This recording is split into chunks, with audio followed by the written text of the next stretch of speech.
오늘은 스승의 주일로 지키고 있습니다. 여러분은 스승의 날이 되면은 어떤 선생님이 제일 생각나시고 또 감사하십니까?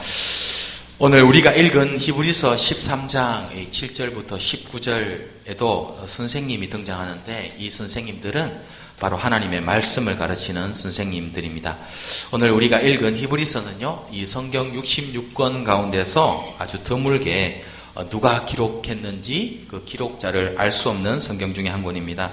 이처럼 기록자, 저자는 누구인지 알 수 없지만 이 편지가 기록된 시기가 언제인지 또 어느 곳으로 어떤 교회로 보내졌는지를 우리는 알 수 있는데요. 이 히브리서는 대략 AD 64년부터 68년경에 기록된 서신으로 알려져 있습니다. 그리고 로마 교회라고 하는 로마 교회로 이 히브리서가 보내졌습니다. 오늘 본문 말씀을 통해서 하나님이 주시는 영적 교훈 세 가지를 함께 살펴보기를 원합니다.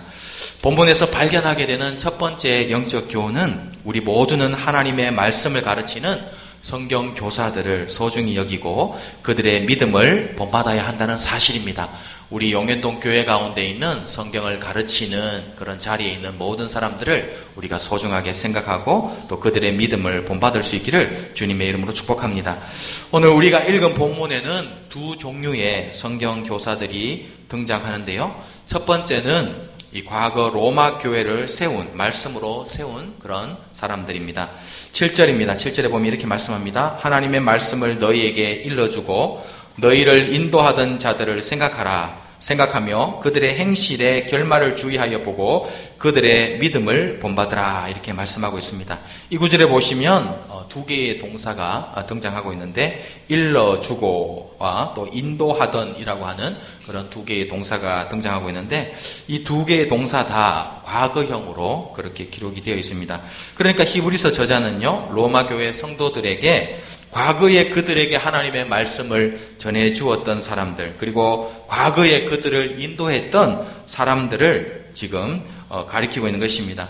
그래서 과거에 이 로마 교회를 말씀으로 세웠던 그 사람들의 말씀을, 그들에게 전해 주었던 말씀을 생각하고 그들이 행한 일들을 기억하여 그들의 믿음을 본받으라고 그렇게 지금 권면을 하고 있는 것입니다.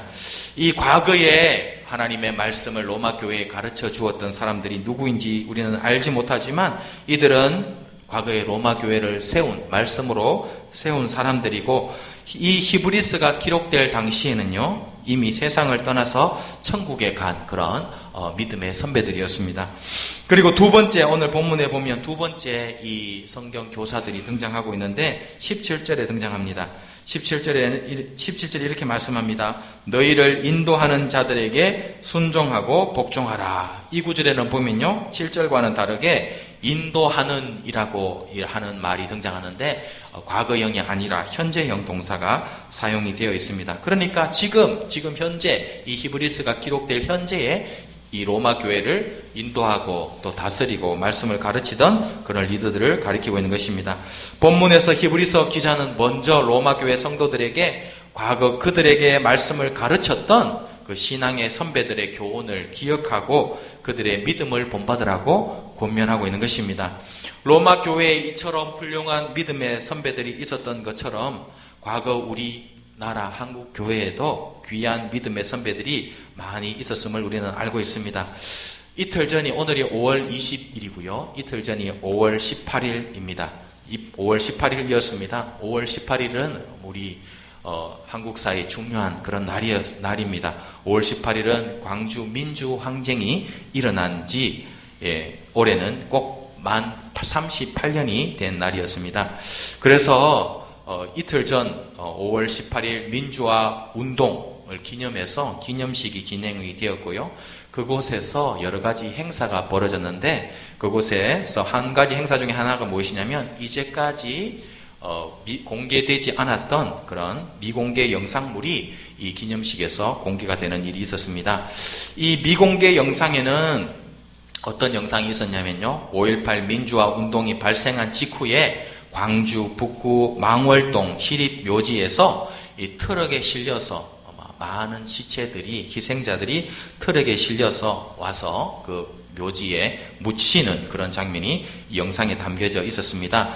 이 영상에는 슬픔을, 가족들을 잃고 슬픔에 빠져 있는, 그래서 오열을 하고 있는 그런 유가족들의 모습이 이 영상에 등장하고 있고요. 거기에 보면은 특이하게 이 유가족들을 뒤에 따라서 그들을 위로하고 있는 두 명의 외국인 여성이 영상에 등장하고 있습니다.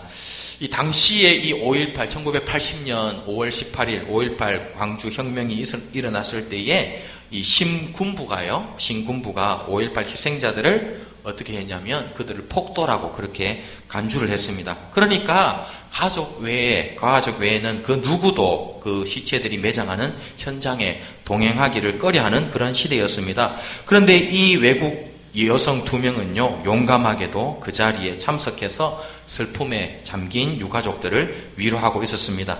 이 공개된 영상을 보고 이 궁금증이 발생한 한 기자가 이들의 누구인가 추적을 해봤는데요. 추적을 해본 결과 두 명 여성 중 한 명의 신원이 확인이 되었는데, 그 한 명의 여성이 누구냐면 진 언더우드 선교사라는 분으로 이렇게 밝혀졌습니다. 이 진 언더우드 선교사님은요, 당시에 호남 신학대 음악과 교수로 재직 중이었는데, 많은 사람들이 신군부를 두려워한 나머지 아무도 그 매장 현장에 감히 나서지 못했는데, 이분은 자신의 믿음에 따라서 용기 있는 행동을 하여서 그 매장 현장에서 유가족들을 위로를 한 것입니다.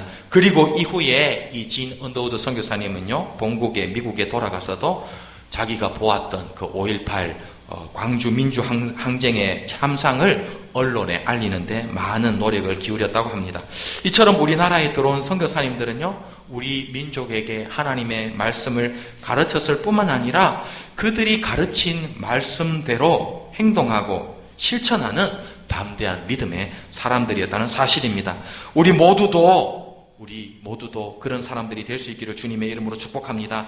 하나님의 말씀을 가르치고 배울 때마다 단순히 듣고 아는 것에 그치는 것이 아니라 그 말씀대로, 배운 말씀대로, 또 가르친 말씀대로 순종하고 삶에서 실천하여서 귀한 믿음의 본을 많이 남기는 우리 용현동 교회가 될 수 있기를 주님의 이름으로 축복합니다.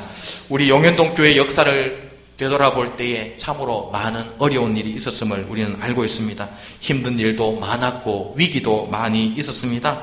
하지만 그런 위기와 어려움 가운데서도 교회가 지금까지 이렇게 든든히 세워졌고 또 하나님의 사명을 감당할 수 있었던 그 힘은 어디에 있었습니까? 바로 우리의 믿음의 선배들, 말없이 하나님의 말씀을 순종하고 또 말없이 하나님의 말씀을 가르쳤던 믿음의 선배들 때문인 줄로 믿습니다. 우리 용현동 교회에 이런 귀한 믿음의 선배들의 신앙을 우리 모두 본받아서 대를 이어서 하나님께 충성하는 우리 용현동 교회가 될 수 있기를 주님의 이름으로 축복합니다. 본문에서 발견하게 되는 두 번째 영적 교훈은 우리 모두는 여러 가지 세상 교훈에 현혹되지 말고 오직 하나님의 말씀에 순종하고 집중해야 한다는 사실입니다. 좀 전에 살펴본 대로 히브리서 기자는 로마 교회 성도들에게 로마 교회를 개척한 과거 성경 교사들을 생각하고 그들의 믿음을 본받으라고 권면을 했습니다. 그런데 그 이유가, 그렇게 권면한 이유가 본문 9절에 등장하고 있습니다. 9절 이렇게 말씀합니다. 여러 가지 다른 교훈에 끌리지 말라. 마음은 은혜로서 굳게 함이 아름답고 음식으로서 할 것이 아니니 음식으로 말미암아 행한 자는 유익을 얻지 못하였느니라. 이렇게 말씀하고 있습니다. 이 구절에 보시면 당시 로마 교회에 여러 가지 다른 교훈들이 침투했고 이 거짓 교훈들로 인해서 교회가 어려움을 겪고 있었음을 알게 됩니다. 교회 역사를 통해서 우리는 초대 교회에 여러 가지 거짓 교훈들이 존재했음을 알게 되는데요. 예를 들면은 초대 교회에는 영지주의, 또 가연설, 에비온파, 헬라 철학과 같은 여러 가지 거짓 교훈들이 존재했다고 합니다. 그리고 오늘 본문 9절과 10절을 통해서 우리는 로마 교회에 침투한 거짓 교훈이 특별히 음식과 관련되어 있음을 알게 됩니다. 당시 유대인들은요, 구약 성경에 기록된 다양한 절기와 제사법에 따라서 음식 먹는 것을 아주 중요하게 생각을 했다고 합니다.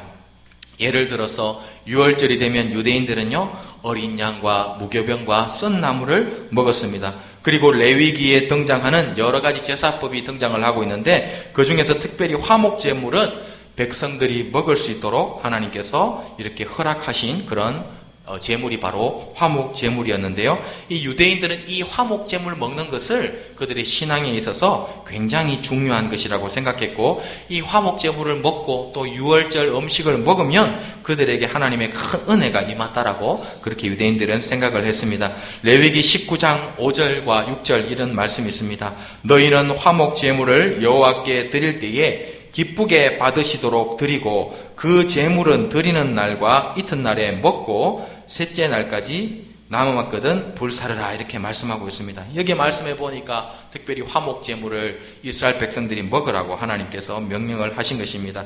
그래서 당시 로마 교회 구성원들 중에서 특별히 유대인 출신 크리스찬들은 중심으로 해서 그들은요, 예수 그리스도의 십자가 은혜보다 오히려 이러한 음식들, 유월절 음식이나 화목 제물을 먹는 것이 더 큰 하나님의 은혜를 받는 방법이라고 그들은 생각하고 주장했던 그런 거짓 교훈들이 로마 교회에 있었던 것입니다. 오늘 우리가 읽은 본문에서 히브리서 기자는요, 로마 교회에 침투한 이런 잘못된 거짓 교훈들에 대해서 현혹되지 말라고 강하게 지금 경고하고 있는 것입니다. 음식이 너희들에게 은혜를 주는 것이 아니라, 음식이 너희들의 마음을 굳게 하는 것이 아니라 예수 그리스도의 십자가 사건이 진정으로 너희들의 마음에 은혜를 준다라고 지금 히브리서 기자는 힘주어서 강조하고 있는 것입니다. 과거 로마 교회에 이처럼 여러 가지 잘못된 교훈들이 침투해서 성도들을 유혹하고 현혹한 것처럼 오늘날도 교회 안에 세상에 여러 가지 잘못된 교훈들이 침투해서 성도들을 유혹하고 있음을 우리는 알게 됩니다. 예를 들어 현대에도요, 수많은 이단 사상들이 교회 안으로 침투해서 성도들을 유혹을 하고 있습니다. 그리고 과거 로마 교회 일부 성도들이 음식을 중요하게 생각하고 음식을 통해서 은혜를 받고 건강을 유지하려고 했던 것처럼 현대인들도 음식에 대해서 지대한 관심을 가지고 있습니다. 요즘 TV를 보시면 TV에서 제일 많이 유행하고 있는 그런 프로그램이 무엇입니까? 바로 먹방이죠. 그만큼 사람들 어떤 음식을 먹으면 건강해지고 어디에 가면 맛있는 음식이 있다는 정보, 현대인들이 참으로 관심이 많은 정보 중에 한 가지인 것입니다. 그리고 어떤 음식이 건강에 좋다고 하면요, 그 음식 그때부터 불티나게 팔리고요. 그 음식점, 맛있는 음식, 건강한 음식이 팔리는 음식점에 가면은 사람들이 몇 시간씩 줄을 서기도 합니다. 음식에 대해서 이처럼 현대인들은요, 관심이 많이 있는데, 물론 이런 정보, 음식에 대한 정보는 우리에게 유익한 정보이기도 합니다. 하지만 우리 믿는 자들은 이런 음식에 대한 그 정보에 대해서 지나친 관심을 가지지 말아야 될 줄로 믿습니다. 우리는 성경을 통해서 반드시 분명히 알아야 될 사실은 어떤 음식을 섭취한다고 해서 건강해지고 복을 받는 것이 아니라 하나님의 은혜로, 하나님의 축복으로 우리는 건강의 복을 받게 될 줄로 믿습니다. 과거 로마 교회의 다양한 거짓 교훈들이 판을 친 것처럼 오늘날도 온갖 이상한 그리고 영적으로 유해한 교훈들이 우리 주변에 너무나도 많이 있음을 우리는 알게 됩니다. 제가 며칠 전에 인터넷을 통해서 흥미로운 기사를 한 가지 접하게 되었는데요. 그 기사의 제목이 무엇이냐면 문어가 외계에서 왔다고 라고 하는 그런 제목이었습니다. 그래서 제가 궁금해가지고 어떤 기사인지 한번 그 기사를 살펴봤습니다. 그랬더니 최근 과학학술지에 한 논문이 실렸는데, 우리가 맛있게 먹는 문어 있지 않습니까? 바다에서 잡히는 문어의 조상이 외계에서 유기물에서 비롯됐다는 그런 주장의 논문이 과학학술지에 과학자들이 그런 논문을 실었습니다. 이 논문에 따르면요, 문어의 조상은요, 이 땅에서 생긴 것이 아니라, 지구상에 있었던 것이 아니라 그 생명체의 알이 냉동된 채 해성을 타고 우주에서부터 지구에 도착했다라고 하는 그런 주장이었습니다. 이처럼 지구 생명의 기원이 외계에서 왔다는 주장을 과학자들이 종종 하는데, 그 이론을 범종설이라고 그렇게 부른다고 합니다.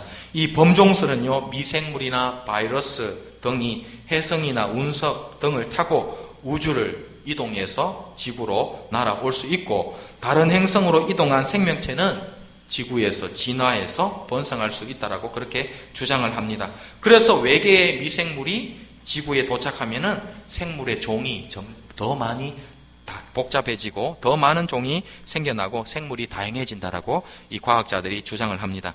이 논문을 보면은 이런 주장을 하는 여러 가지 근거를 과학자들이 제시를 하는데요. 첫 번째로 문어가 다른 지구상의 다른 생명체와 비교하면은 좀 이상하게 생겼다는 거죠.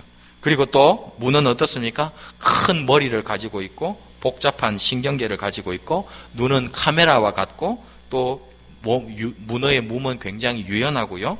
색깔과 형태를 바꾸어서 적으로부터 자신을 위장하는 그런 능력을 가지고 있는 것이 다른 지구 생명체들과 이 문어가 다른 점이라고 이 과학자들이 설명을 했습니다.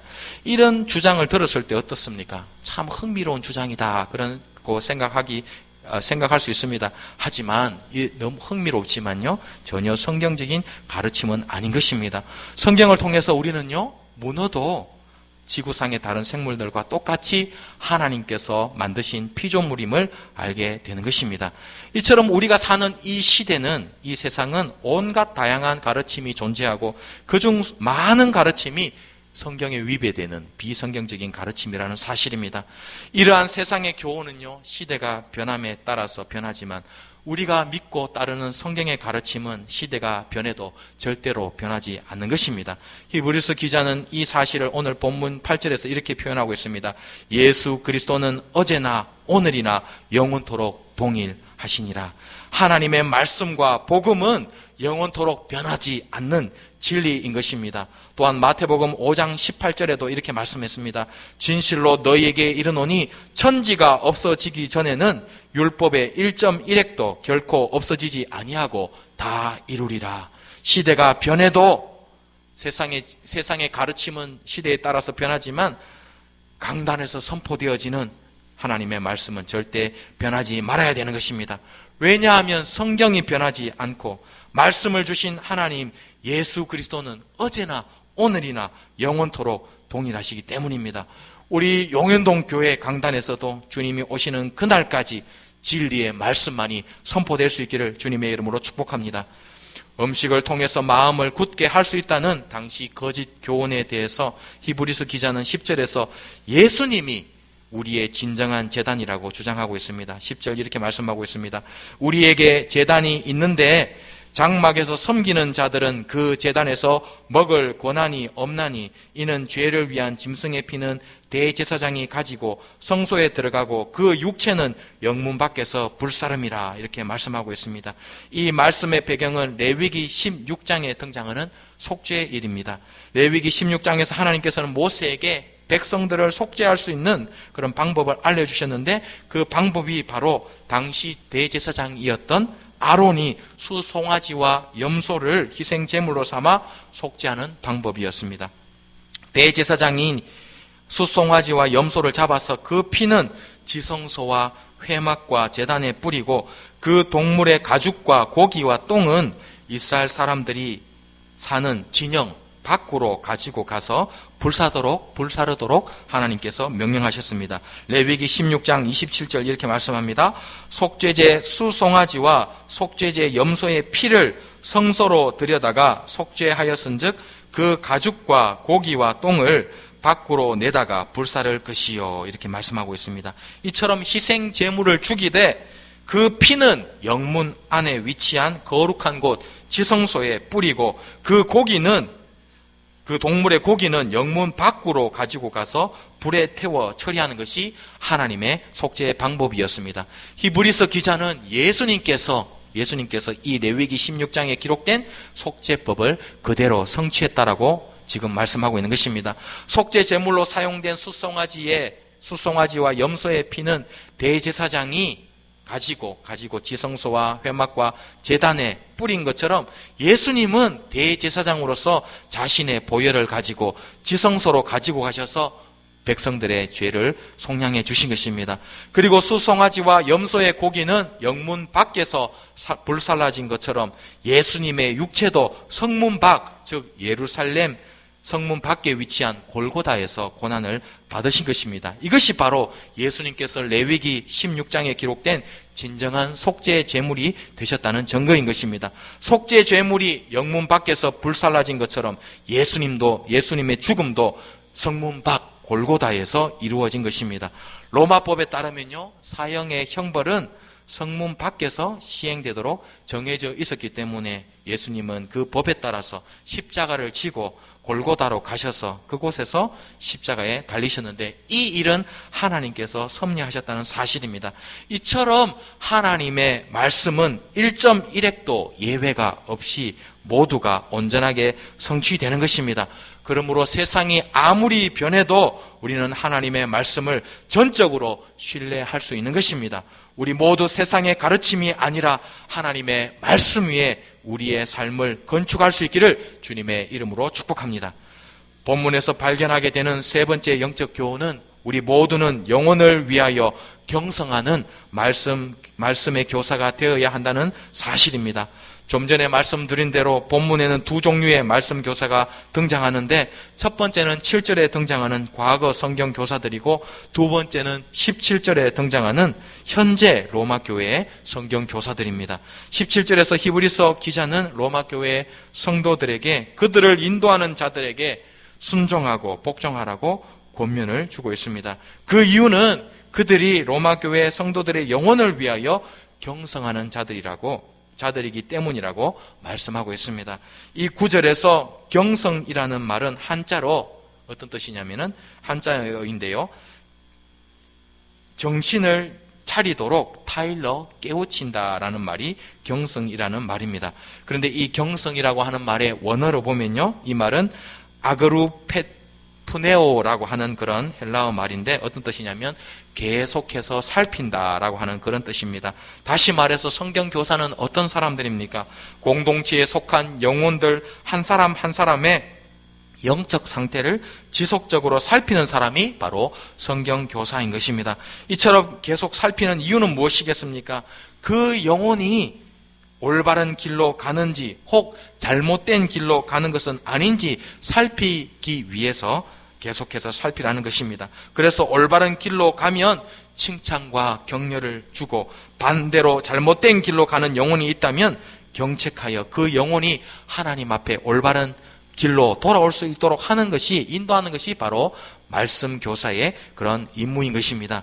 그리고 이 영혼을 경성하는 일을 맡은 성경 교사는 하나님의 말씀을 통해서 이 일을 감당을 하게 되는 것입니다.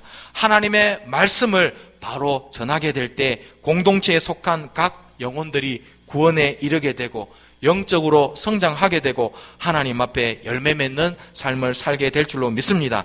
그러므로 성경 교사들은 하나님 앞에 막중한 책임과 특권을 동시에 가진 사람들인 것입니다. 우리 교회에도 성경 교사들이 존재하고 있습니다. 교역자들, 주일학교 선생님들, 구역장님들이 바로 이런 책임을 맡은 성경 교사들인 것입니다. 오늘 본문에서 히브리서 기자는요, 로마교회 성도들에게 세 가지 구체적인 권면을 하고 있습니다. 첫 번째 권면은 17절에 등장하는데, 그들을 인도하는 말씀 교사들에게 순종하고 복종하라고 권면을 주고 있습니다. 성도들은 말씀을 가르치는 사람들에게 순종하고 복종해야 하는데, 그렇게 해야 될 이유가 무엇입니까? 그래야지 그들의 영혼에 복을 받을 수 있기 때문입니다. 하나님의 말씀을 가르치는 사람들에게 순종하고 복종하면 자연스럽게 하나님의 말씀에 순종하고 복종하게 되고, 그 결과로 하나님 앞에 복을 받고 상급을 받게 되는 것입니다. 두 번째 권면도 17절에 등장하는데, 그들을 인도하는 성경 교사들이 근심이 아니라 즐거움으로 하도록 도와주라고 권면하고 있습니다. 17절에 보시면 이 말씀을 맡은 사람들은 하나님 앞에 섰을 때 하나님께서 그들이 맡은 영혼들에 대한 책임을 물을 것이라고 말씀을 하고 있습니다. 하나님 앞에, 말씀 교사들은 하나님 앞에 섰을 때에 그들이 맡은 영혼에 대해서 하나님이 반드시 그 책임을 물을 것이라고 말씀하고 있는 것입니다. 이 책임이 얼마나 크고 막중한 책임입니까? 이처럼 말씀 교사들은 하나님 앞에 막중한 책임을 맡았기 때문에, 책임이 크기 때문에 성도들은 그들이 근심 부담으로 사역하는 것이 아니라 즐거움으로 사역할 수 있도록 도와주라고 지금 권면하고 있는 것입니다. 마지막 세 번째 권면은 18절과 19절에 등장하는데 말씀 교사들을 위해 기도해 주라는 권면입니다. 그들을 위해서 기도해야 할 이유가 무엇이겠습니까? 왜냐하면 그들의 일이 바로 영적인 일이고 하나님의 일이기 때문인 것입니다. 히브리서 저자는 특별히 자신이 로마 교회로 돌아갈 수 있는 길을 하나님이 열어주시도록 성도들에게 기도를 부탁했습니다. 갈라디아서 6장 6절에서 바울은 갈라디아 교회 성도들에게 이렇게 말씀했습니다. 가르침을 받는 자는 말씀을 가르치는 자와 모든 좋은 것을 함께 하라라고 명령했습니다. 가르침을 받는 자가 가르치는 자와 나눌 수 있는 것들이 많이 있을 것입니다. 그런데 그 중에 최고의 것이 무엇이냐면 바로 그 말씀을 가르치는 자들을 위해서 기도해 주는 것이 최고의 선물인 줄로 믿습니다.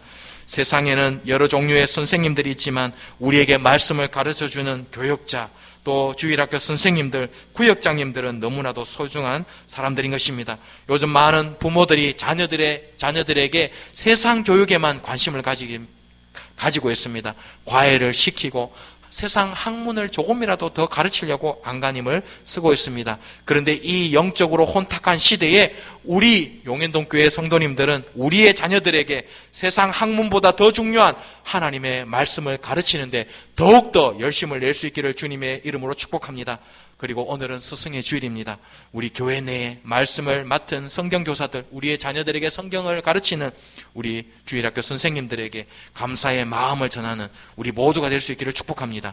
그리하여 우리 용현동교회의 말씀을 통한 생명의 역사가 날마다 충만하게 일어날 수 있기를 주님의 이름으로 축복합니다.